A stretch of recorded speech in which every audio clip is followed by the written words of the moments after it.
There, you can see my t-shirt before I get started. Girls just want to have fundamental rights. No freaking kidding.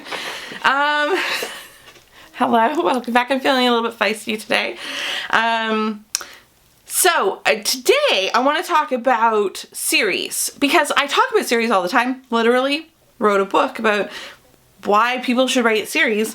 And one question that I got was, how do you turn a standalone novel into a first in series? So let's talk about that today. That's a good question. Okay, so I think that it's worth discussing before we dig into how do you do it is, should you do it, right? Because some standalone novels are truly standalone and they don't convert well to a series. We see this in film and television like all the time, that a movie gets turned into a TV series and it doesn't work. Or a movie gets turned into a TV series and then the TV series is like even better than the movie, right? So sometimes that's showrunner, sometimes that's writing, sometimes that's cast, but sometimes it's because it should have been a TV series.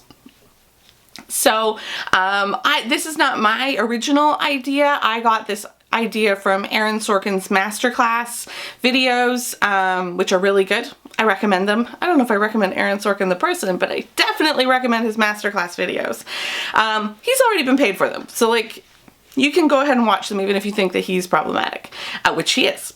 I also, while you're at Masterclass, I also highly recommend the Shonda Rimes ones. Actually, you know what? Maybe we'll talk about both of that. So here are two lessons that I've learned from Masterclass. I'm just like pivoting. I told you I'm feeling a little bit feisty today. Okay. So in Aaron Sorkin's Masterclass, he talks about the difference for him between a screenplay for film and writing a pilot script for a TV show, and how he knows which is which, and it applies to fiction in like the standalone versus series way, is if the setting is a character and at the end of the script you want to know more about the setting, that's a series. And if by the end of the script, the story idea, the setting is fully resolved, like its use was only for that story arc, and it doesn't have any more stories in it, that's a standalone. So his example, of course, is like The American President versus West Wing. At the end of The American President, you wanted to know more about the staff of the White House, right? Now, not the Oval Office, like the presidency. Any story about the American presidency is a standalone story because that story arc, there aren't a whole lot of secrets there. There isn't a whole lot of mystery, and good stories are all about answering those questions. Creating some, oh my gosh, I need to know more about that. Well, you can't, it's harder to know more about that. And so often, like, the TV shows that are most successful around politics are around roles just adjacent to the presidency rather than like actually the presidency. And so you pivot from the Oval Office to the West Wing. There is a president there, but there's a lot more to the setting than just him and his main office, and there are more main characters than just the president, which is also true. So there's a big cast of characters too, but the setting itself is like a character, and that's a big distinguishing factor. So if you have a standalone book that you really love and you think, Zoe, I really like your idea about it's easier in a digital marketplace, and I've got lots of videos about this, it's easier in a digital marketplace to market a series, to make book one a perma-free story that then funnels, so there's zero barrier to entry, and then you have this beautiful lost leader which funnels into a set of connected novels. So I have a standalone book that I love. I think it's a really good book. I would love to make it free to people, and I would love to funnel from there to other stories. How do I do that? Such a good question. Okay, so first of all, you need to do that litmus test of, should I do that with this book? Does this book have a setting that can hold up other stories that are just as interesting and just as compelling as the first book in the series, right? If the answer is no or not really, don't give up on that world, right?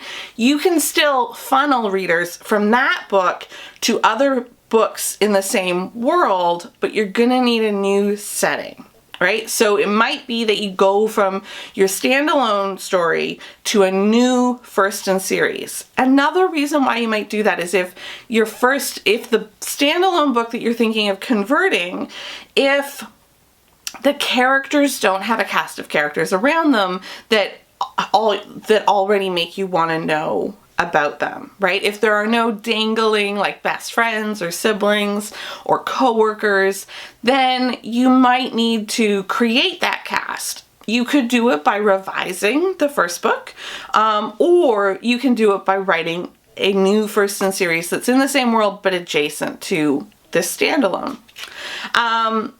If you want to funnel books towards the standalone, maybe what you could do is back up in time, make the standalone later in the series, and write like a whole prequel series behind it that would funnel people towards this book that you really love.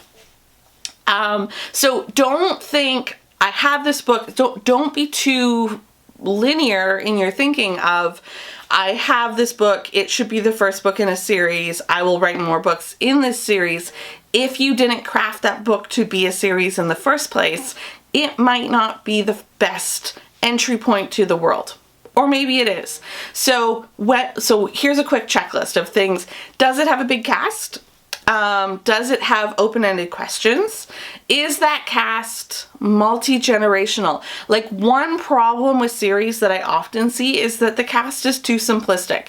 Like it's, and I've done this, so like I'm not picking on, these examples are not from other people's books. These examples are from my own books, where there's like an office space and there's a couple of coworkers and that's it. That's your cast of subsequent protagonists.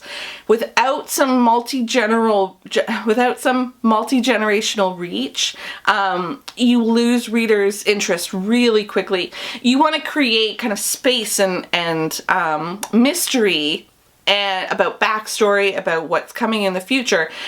This is an idea that Jennifer Lynn Barnes talks about, where that multi-generational relationships that also fosters fandom in a really big way. People latch onto kids, they latch onto elders, they can relate with them, and then they create their own stories for those people too. So if you have a series where, like let's say it's my example of there's 3 people who work together in an office.